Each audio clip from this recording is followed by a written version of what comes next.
देश हादरून जाईल अशी घटना यवतमाळ जिल्ह्यात उघड झाली आहे। शिक्षक जो देव मानला जातो त्यानेच विद्यार्थिनीच्या आयुष्याशी खेळ केला। नेमकं काय घडलं?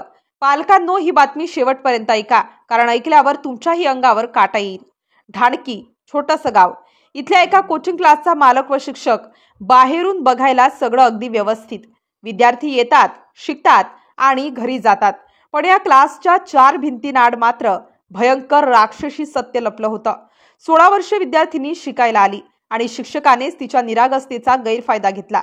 आश्चर्य म्हणजे हे सगळं 1-2 दिवस नव्हे तर सलग 3 वर्ष सुरू होतं।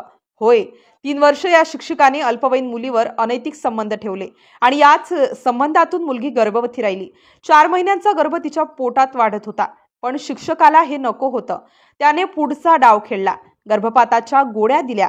गोळ्या म्हणजे उपाय, पण इथे त्या ठरल्या मृत्यूच्या दाराचं दार उघडणाऱ्या। गोळ्यांचा डोस अति, मुलीच्या शरीरात सुरू झाला प्रचंड रक्तस्राव। घरच्यांनी धावत पळत तिला रुग्णालयात नेलं।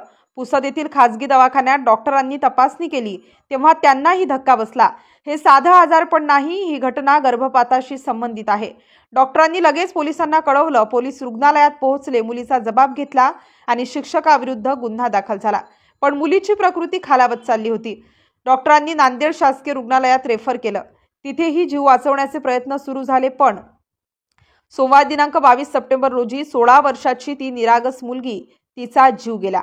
एका राक्षसी शिक्षकाच्या पापामुळे एका मुलीचं आयुष्य संपलं। या प्रकरणानंतर पोलिसांनी आरोपी शिक्षक संदेश गुंडेकर वय 27 वर्ष राहणार ढाणकी याला अटक केली आहे। त्याच्यावर पोक्सो कायदा आणि भारतीय दंड संहितेअंतर्गत गंभीर गुन्हे दाखल झाले आहेत आणि सध्या तपास सुरू आहे। ढाणकीसह संपूर्ण जिल्ह्यात संतापाची लाट उसळली आहे। शिक्षक या नावाला काळीमा फासणाऱ्या या घटनेचा सर्वत्र तीव्र निषेध केला जात आहे। पालकांनो, मुलं शिकायला जातात, पण त्यांची सुरक्षितता हाच सर्वात मोठा प्रश्न आहे। ही घटना एक धडा आहे। विश्वास ठेवण्यापूर्वी नीट पहा, विचार करा।